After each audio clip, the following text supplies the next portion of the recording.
उत्तर प्रदेश की राजनीति में इस वक्त यूं तो रोजाना कई बड़ी खबरें सामने आ रही हैं, लेकिन जनता से जुड़ी एक बड़ी खबर यह है कि मंत्रिमंडल के विस्तार का जो इंतजार आप सभी अभी तक कर रहे थे, अब उस पर एक बड़ा प्रश्न चिन्ह लग चुका है। यहां तक कि प्रश्न चिन्ह का अब जवाब तक आ चुका है।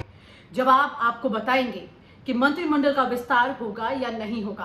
पहले मैं आपको यह बता दूं कि मंत्रिमंडल को लेकर कई कयास पहले लगाए गए कि सितंबर के पहले हफ्ते में ये मंत्रिमंडल का विस्तार हो जाएगा। उससे पहले अगस्त में ये इंतजार खत्म होने की बात की जा रही थी कि 24 अगस्त या 27 अगस्त को ये मंत्रिमंडल का विस्तार हो जाएगा, लेकिन ऐसा कुछ नहीं हुआ। दिन ब दिन गुजरते चले गए। इसी सब के बीच में अलग अलग तरह की तस्वीर सामने आई, जिसको लेकर मंत्रिमंडल विस्तार टलता रहा। कई बार तो दिल्ली और योगी आदित्यनाथ के बीच की तलखियां भी इसकी कारण बनती रही, क्योंकि योगी आदित्यनाथ इस पूरे मामले को सुलझा नहीं सके और दिल्ली भी ये तय नहीं कर पाए कि आखिरकार इस नए मंत्रिमंडल विस्तार में किन किन चेहरों को चुनना है और किन के साथ अब आगे 2022 में कदम रखना है। ये सब बातें वजह बनी रही, लेकिन इस वक्त की तस्वीर ये है कि मंत्रिमंडल विस्तार 2022 से पहले अगर होगा भी तो कैसे होगा। कुछ ही दिन बचे हैं। जिस तरह से सिर्फ 3 से 4 महीने की अगर आप बात करें तो इसके लिए मंत्रिमंडल विस्तार होगा क्या नहीं होगा, ये सवाल उठता है।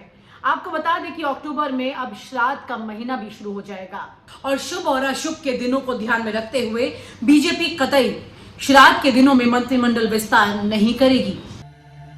यूं ही नहीं, मैं बन जाता हूं। रोज पहली किरण का छोर ढूंढने निकल जाता हूं। धूप छांव दिन रात की परवाह किए बिना पढ़ता जाता हूं। तब कहीं उस उम्दा अनुभव को दुनिया तक पहुंचा पाता हूं। यूं ही नहीं, मैं रजनीगंधा बन जाता हूं। इसके बाद कई दिन और गुजर जाएंगे, अक्टूबर का महीना शुरू हो जाएगा। उसके बाद मंत्रिमंडल विस्तार की चर्चा करना भी थोड़ा बेमानी होगा, क्योंकि जिस तरह से दिन गुजरते चले गए हैं उसके बाद मंत्रिमंडल विस्तार की बात आप नहीं कर सकते हैं। ऐसे में ये जरूर कहा जा सकता है दिल्ली और लखनऊ के बीच मंत्रिमंडल विस्तार में जिन लोगों को जगह दी जा रही थी वो सब चर्चाएं पूरी तरह से अब एक तरफ डब्बे में दिखाई दे रही हैं जाते हुए, क्योंकि जिन जिन के फेवरेट मंत्री इसमें शामिल हो सकते थे, अपनी जगह बना सकते थे और जिन लोगों को इसमें मंत्रिमंडल विस्तार में जगह देकर 2022 की तैयारी को साधा जा सकता था, वो तमाम बातें अब खत्म होती नजर आ रही है। यानी कि बीजेपी की अपने अंदरूनी बातचीत और कलह की वजह से ही मंत्रिमंडल विस्तार पूरी तरह से अब खटाई में जा चुका है। इसका असर 2022 के चुनाव पर पड़ेगा। 2022 में जमकर तैयारी करेंगे। अब उनके अरमान और सपने भी खटाई में जा रहे हैं।